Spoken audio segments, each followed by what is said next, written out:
Hello my friends, John LaRuffa here with another Unbiased unboxing. And in this episode, we're going to take a look at the deluxe version of Colab. So I didn't know too much about this game at all, but then I spotted it in my flags and it looked pretty interesting, read it up, and I'm excited. So let's see what's inside. Okay folks, and as usual, please like and subscribe to my YouTube channel if you haven't done so already. If you have, I really do appreciate that support. Thank you so much. So they did a good job at the back of the box because they made it look interesting, which of course drew me in. And they also highlighted, what we're doing here, right? Dice worker placement, tableau building, that sort of thing. So just goes to show you can kind of communicate a lot with a little if you're kind of aware of those sorts of things. So, anywho, let's see what we got. Again, this is the deluxe version.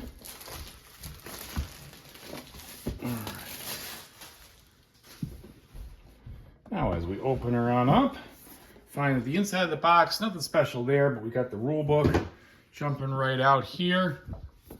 All right, and let's take a look at this, what we got here. So we got some information on the components, the supply list, the setup. So it looks like it's going to be one of these rule books that's not ridiculously packed with all text, but we've got a lot of pictures, hopefully a lot of examples.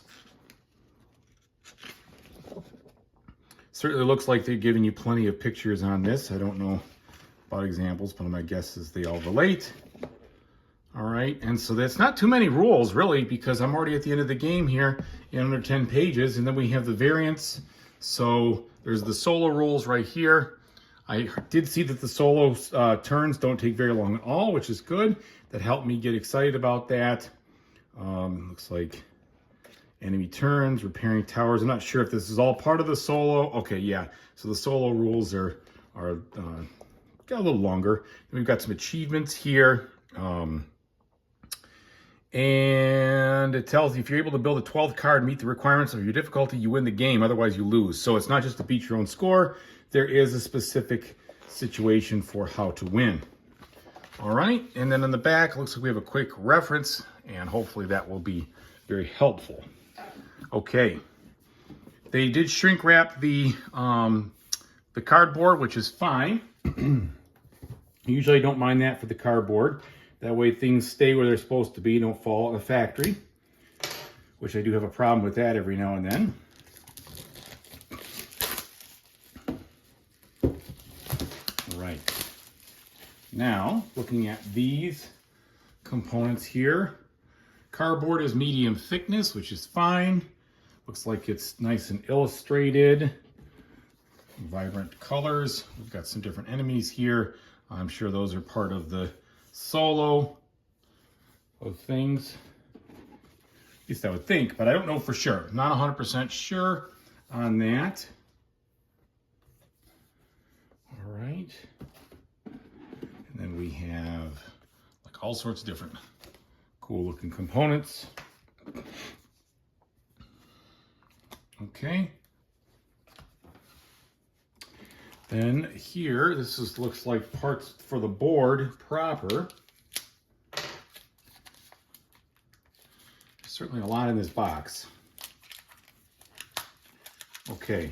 And I would say probably more like medium thin, not medium. It did look a little bit thinner as I was kind of holding them from a standpoint of thickness.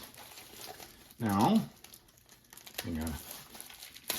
All right, so here we have overall medium thickness here. It looks like you've got kind of like a dual layer situation where they hook together to form the board. So we have different pieces of it.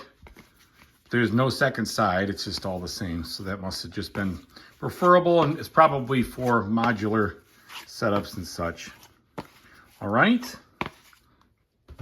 Then we have some cool looking custom dice here that are transparent but nice and easy to read.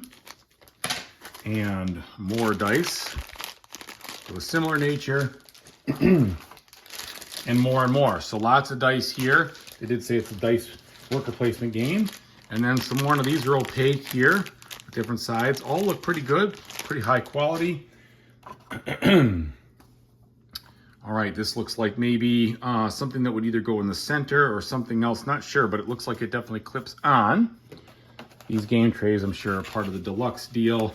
So we've got some in 4 different colors. They look like they're kind of tight in there, but there they go. Okay, so maybe these are like dice trays, things of that nature. Okay. And then a bunch of wooden pieces that look like throw switches for a lab. Oh, that's kind of cool. If they really are attached, that'd be really cool. No, they're not. Okay. So yeah, these look like some kinds of, like a novelty throw switch, which is very cool indeed.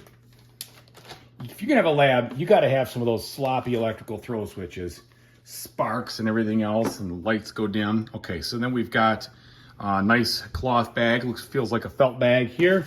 Some component baggies over here. And then it looks like tons of different places to store things. And then here we have very large miniatures. My goodness.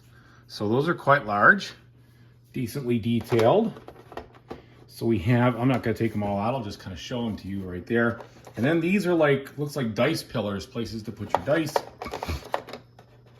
What is this? Looks like a tower of sorts, or maybe this goes in between the boards, perhaps, because it looks like they hook into things. So that's my guess, is that it's not a tower, it's more or less to go in between the boards and hook into things. Okay, so let's take a look as we open these up.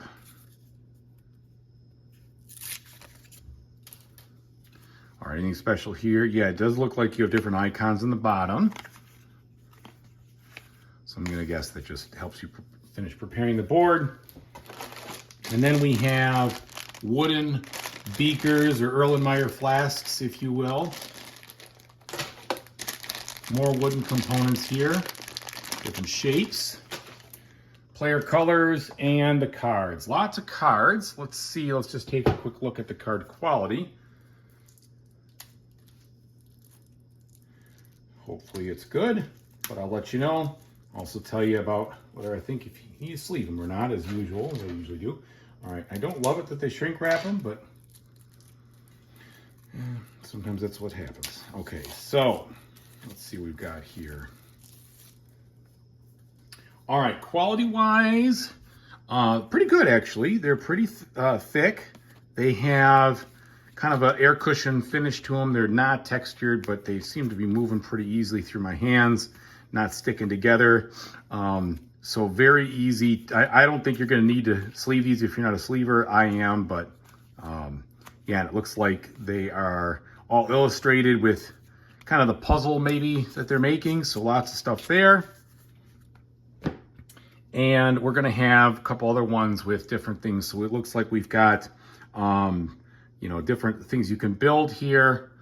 Those cards, so lots of those, and maybe like a event or other things like that. So lots of good stuff there. I'm not going to open those all up just in the interest of time. But so far, looks like very good components, and I'm excited to figure out what this is about. And as usual, I will most likely publish a solo review of the game down the line. And so until then, hopefully, you know what I always say, whatever you do, I really hope you have a fantastic time doing it. So thanks for watching, and take it easy.